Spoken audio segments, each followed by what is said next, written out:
es Adrián Magallanes, soy socio del despacho Fombo Becer y Sierra en la Ciudad de México. Codirijo la práctica de litigio y arbitraje. Somos un despacho multidisciplinario, tenemos distintas áreas de práctica, entre ellas, insisto, litigio y arbitraje. En esta área somos un equipo de alrededor de 40 abogados en áreas mercantiles, civiles, constitucionales, administrativas, arbitraje comercial, infraestructura, de energía. Yo creo que como a todos, pues nos tomó un poco pues con incertidumbre, ¿no? De no saber realmente qué implicaciones habría. Recuerdo que sabíamos que nos íbamos a ir de home office, eso en un momento fue muy inevitable y muy evidente, pero realmente no existía claridad de cuánto tiempo iba a ser el home office, ¿no? Recuerdo que estábamos ya iniciados en un proceso para hacer una transición a poder trabajar desde casa. Todavía no teníamos muy claro en qué esquemas, pero claramente pues la pandemia lo tuvo que acelerar, inclusive tuvimos que hacer compras de equipos de cómputo para poder que todos nuestros asociados tuvieran una computadora del despacho en sus casas, y recuerdo que tomamos una aproximación a la situación que me parece fue generalizada en los despachos, de ir viendo mes con mes, semana con semana, cómo iban las cosas, y en función de ello decidir cuándo regresar. Pero pues ya pasaron meses y meses y seguimos con esa aproximación a la situación. Todavía no sabemos cuándo regresar, ni bien a bien cómo hacerlo todavía, al menos al grado en el que estábamos hace 2 años, ¿no? Claramente la situación va a cambiar, eso es un hecho. Los despachos van a cambiar, la adopción de esquemas híbridos parece que será el futuro, y pues evidentemente nos entusiasma esa idea, ¿no? El despacho cambió, al igual que muchos otros. La utilización de plataformas que antes nos eran conocidas, pero poco utilizadas, ahora son nuestro día a día. Ya vivir sin unas de estas plataformas en la vida laboral hoy en día es imposible. Estas videoconferencias que tenemos en algún momento se exacerbaron, creo que ya se están utilizando con más prudencia, pero de alguna manera la presencia en videoconferencia, el uso de plataformas, de chats en sistemas, creo que sin duda alguna permitió reducir tiempos y acercó a las personas. Y en esa misma medida el trabajo se ha hecho más eficiente, también más demandante. Ha habido que ajustarnos. Antes eran las juntas donde, lleno de carpetas, hablabas con peritos, hablabas con el cliente. Ahora es en pantalla, esto de compartir documentos en pantalla. En fin, realmente, claramente ha habido cambios tecnológicos. Hubo que hacer un proceso acelerado para todos acoplarnos a ellos. Y seguramente lo seguirá habiendo. Afortunadamente, el uso de las tecnologías, pues bueno, quienes las desarrollan se preocupan porque sean amigables al usuario, y eso facilita muchísimo las cosas, pero claramente hubo una aceleración hacia el mundo virtual enorme, ¿no? Realmente teníamos ya un plan que hubo que acelerar un poco, por ejemplo, en la compra de equipos portátiles, ¿no? También en los temas de ciberseguridad, evidentemente tener el mismo cuidado que siempre habíamos tenido, incluso reforzarlo para saber que estamos en cumplimiento pues de toda la normativa aplicable y más allá, para cuidar ese tema que claramente se convirtió en un tema pues muy delicado, ¿no? Y quizá donde hubo al menos en práctica, muchos más cambios, fue en el día a día del litigio, porque pues recordarás que los tribunales se cerraron, y aquí pues la manera de acceder a la justicia a través de juicios en línea, que hoy en día creo, no sé decirte qué porcentaje de casos se inician en línea y cuáles en físico, pero estoy seguro que los números pre y post pandemia dispararon el número de juicios en línea enormemente. Algunos abogados se sentían incómodos presentando juicios en línea.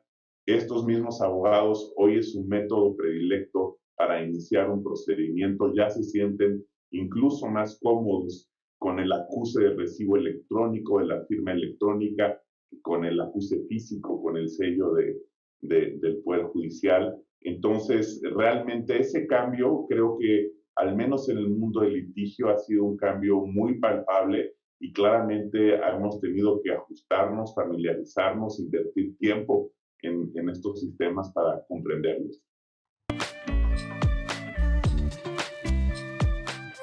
Sí, claramente el mundo ya exige de los abogados y de los profesionales y personas en general, me parece, ciertas adecuaciones en su estilo de vida y con eso necesariamente ciertas adecuaciones en su forma de trabajo y familiarización con ciertos sistemas, plataformas y evidentemente pues los controles que ello implica, el uso cuidadoso de estos equipos y realmente pues sí, sí hubo, claramente hay un antes y un después en el uso de la tecnología en la práctica de los abogados y déjame darte un ejemplo que es muy palpable en el arbitraje, particularmente en el arbitraje internacional, pues las audiencias implicaban una logística muy importante en donde abogados de un país y de otro, y árbitros de un país y de otro,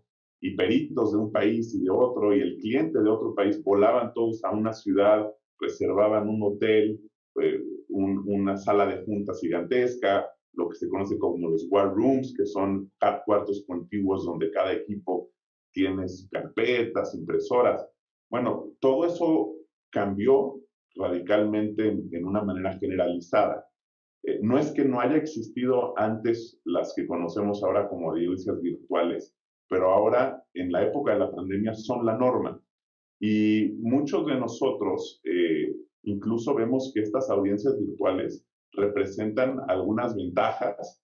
La primera y más evidente en costos, ¿no? Simplemente todo el costo de llevar a cabo la logística que supone volar a gente a un determinado lugar, en horas, en fin, incluso temas medioambientales, ¿no?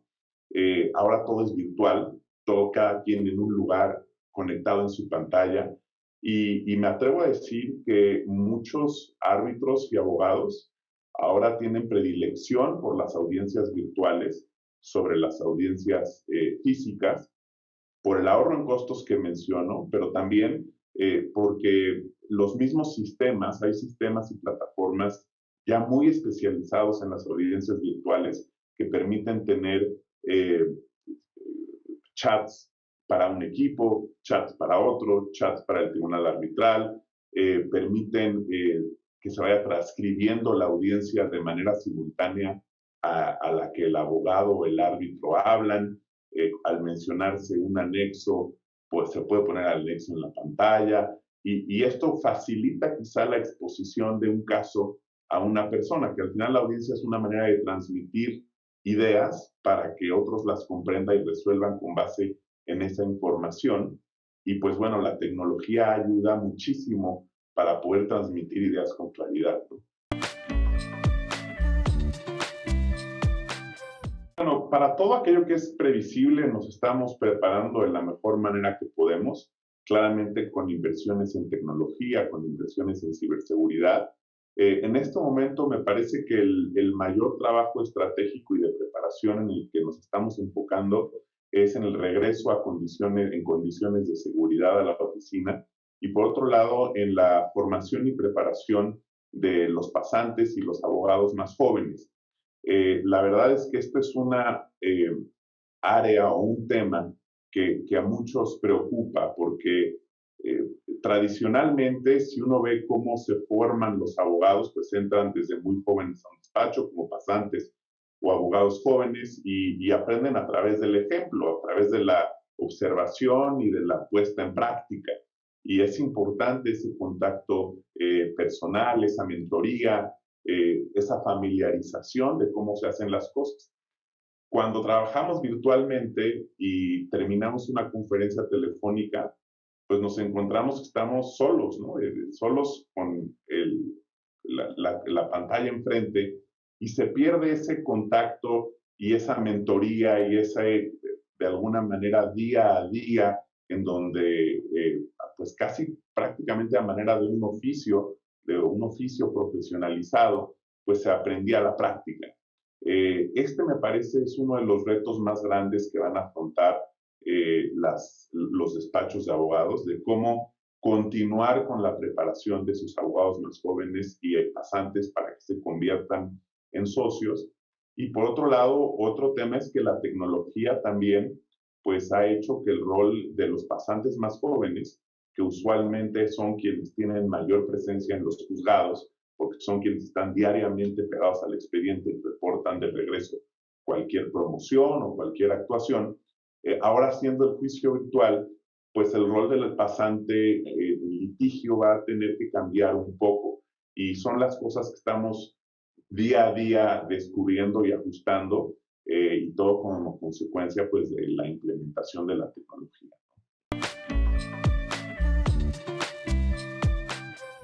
Realmente estos proveedores alternativos de servicios jurídicos, eh, yo distinguiría en función de las tareas que se realizan.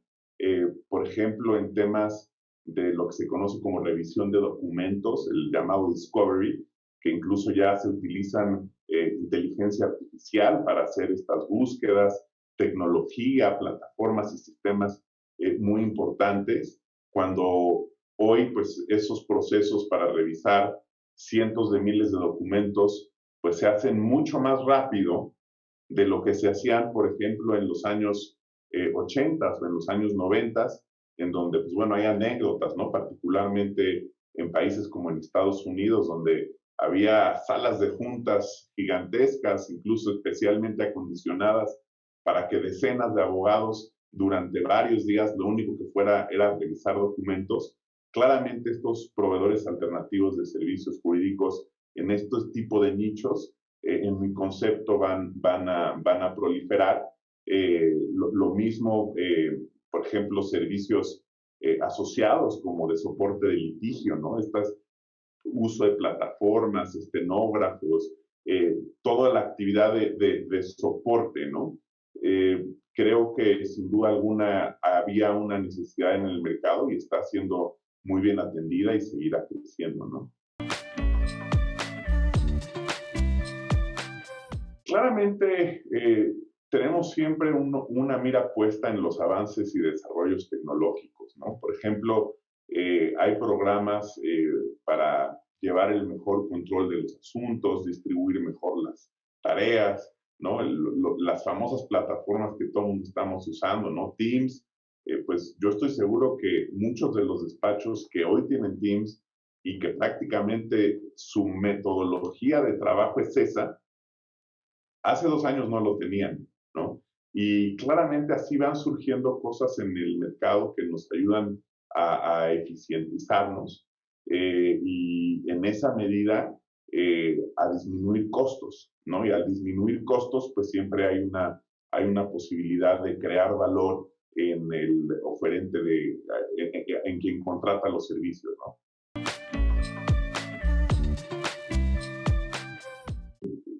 Los denominados soft skills o incluso actividades o preparación para venta, de promoción, inclusive marketing para la facilidad de atraer clientes.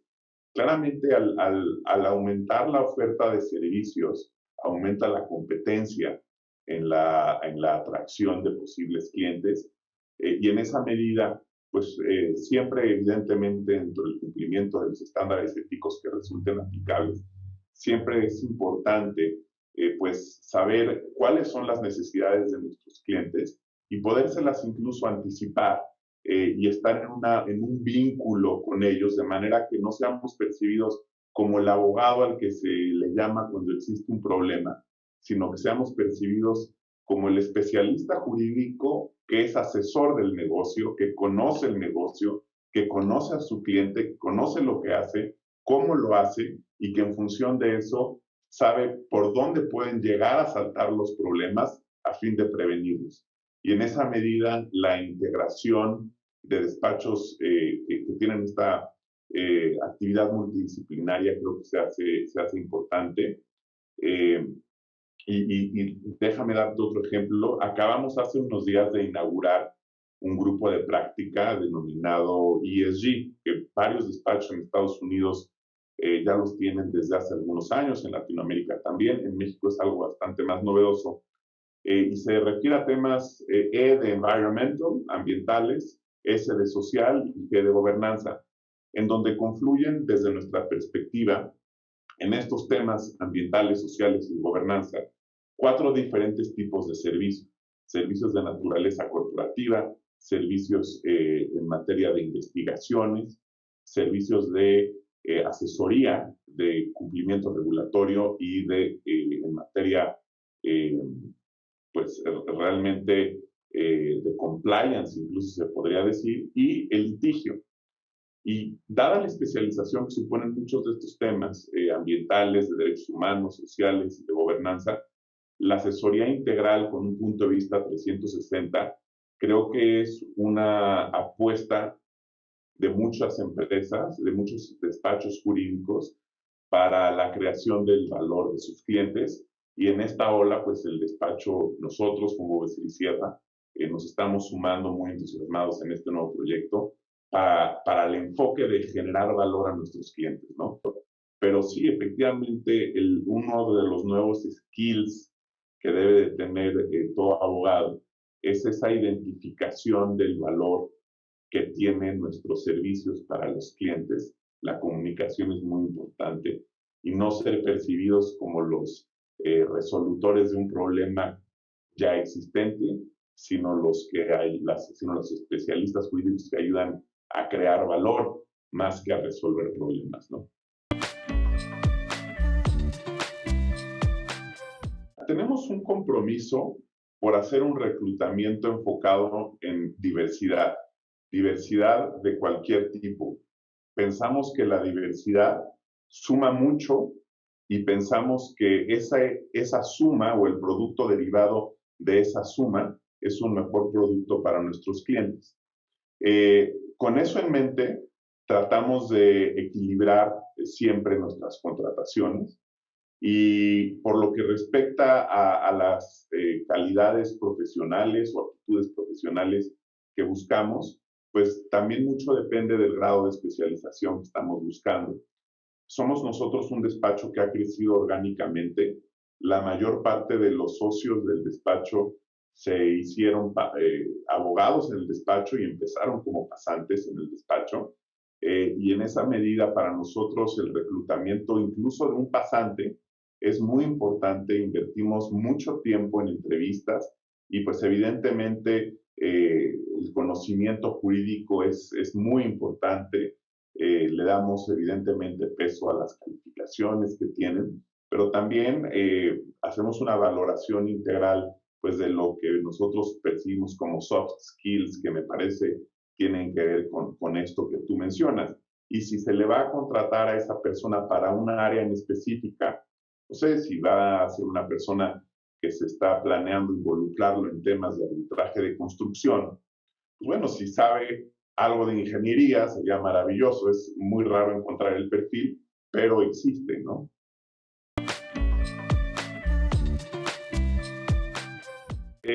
Creo que cada escuela define su plan de estudios en función de la visión que tiene de los abogados que quiere formar. Y creo que una parte interesante es que esa oferta académica a los futuros estudiantes sea tan diversa como sea posible, ¿no? En México tenemos escuelas de derecho que son distintas, con un programa académico distinto, y pienso que esa diversidad suma mucho para que los estudiantes puedan hacer decisiones informadas. Pero ya entrados en la escuela, sí creo que con independencia de las materias, creo que el desarrollo del pensamiento crítico es fundamental. Y Yo, por ejemplo, doy clases de litigio internacional en la Escuela Libre de Derecho. Y algo en lo que yo pongo énfasis, y quizá lo puedo hacer porque esta clase se da en el 5º año de la carrera, es que las clases sean conversacionales, que no sean una exposición unilateral, sino que sean discusiones entre los propios alumnos y con la moderación del maestro a partir de casos previamente leídos, en donde el enfoque esté en tratar de moldear y expandir la mente del estudiante para que salgan a reducir las brillantes ideas que tienen. E incluso es una manera en donde los alumnos socializan, se conocen sus maneras de pensar y de ahí luego salen hasta socios, ¿no? Que dicen, oye, es que porque tú hablaste y dijiste, y se hacen amistades a partir de esas formas de pensar en función de puntos de vista expresados en los cursos. Y creo que ese método de enseñanza, y lo digo, la verdad es que con mucha humildad, porque yo no soy pedagogo y no me atrevería a dar una recomendación en la materia, pero en función de mi experiencia como maestro, creo que eso es muy enriquecedor. También reconozco que me parece que dependiendo del año en el cual se está impartiendo la materia, quizá el tipo de enseñanza deba de ser un poco distinto. Ya que tienes un alumno de 5º año, quizá el método de enseñanza puede ser un poco distinto a un alumno del 1er año, en donde pues tiene que recibir mucho más información y una vez que la reciba y la digiera, la tiene que procesar, ¿no? Es francamente difícil anticiparlo, pero yo creo que, al menos en mi materia, que es litigio y arbitraje, van a proliferar los juicios y los procedimientos en línea. En arbitraje internacional van a disminuir los viajes y va a aumentar la presencia virtual.